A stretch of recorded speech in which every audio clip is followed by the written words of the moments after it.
Do I go to the doctor or do I buy groceries? You shouldn't have to make that kind of decision.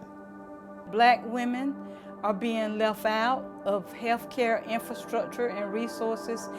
African American women are twice as likely to die from cervical cancer as opposed to white women. To find out these alarming numbers about black women dying from something that is preventable is very disturbing.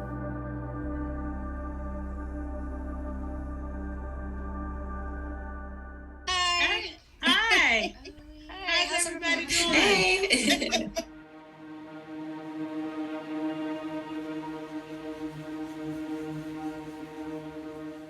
When approached about becoming a community-based researcher, I just knew I was going to be asking questions and surveys to women in the community about cervical cancer issues and health issues. So when I heard about the barriers of transportation, health care, and finances, I must admit I was a little shocked. The health insurance I applied for, it was like over $200, and that's just too much. I can't afford. How would I live? A lot of times, I don't go to the doctor because then if I did come down with something, I wouldn't be able to treat it. So I just don't go. Baker County is located in southwest Georgia, away from Interstate 75, so there's not a lot of industry or trade or anything there. It has a community of individuals that are supportive of each other. Unfortunately, it's an area dominated by poverty. The income is low. There are not really any jobs within Baker County.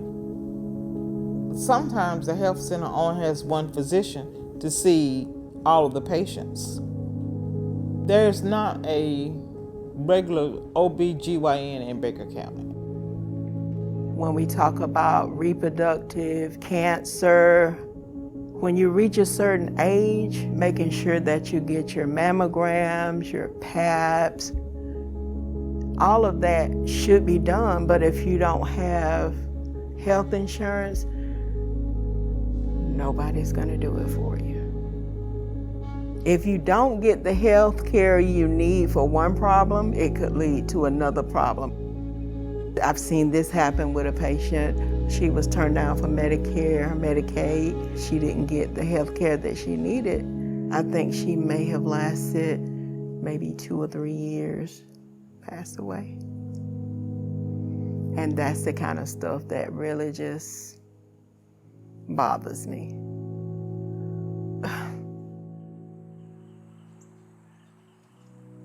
Based upon the research that we conducted, black women in Georgia are more apt to be diagnosed with cervical cancer in the later stages because they have not received preventive treatments.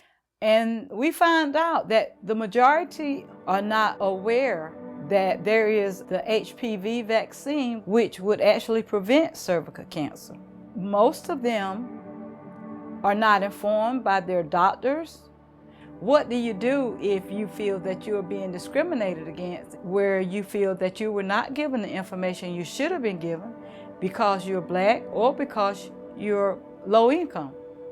That's a great barrier, and it has a traumatic effect on black women in rural communities.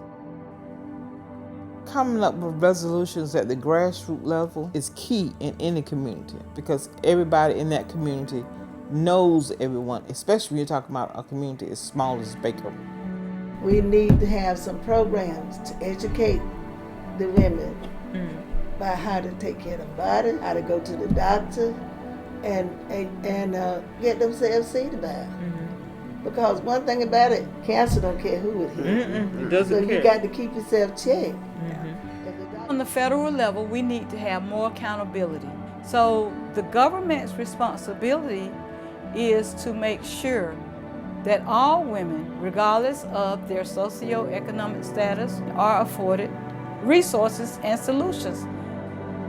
Should have a high incidence of cervical cancer. It's one of the few diseases that we have that can be eradicated. I strongly believe in you take care of the people that need it most. We cannot afford to repeat the cycle of cervical cancer. You take care. Love you too. You be safe.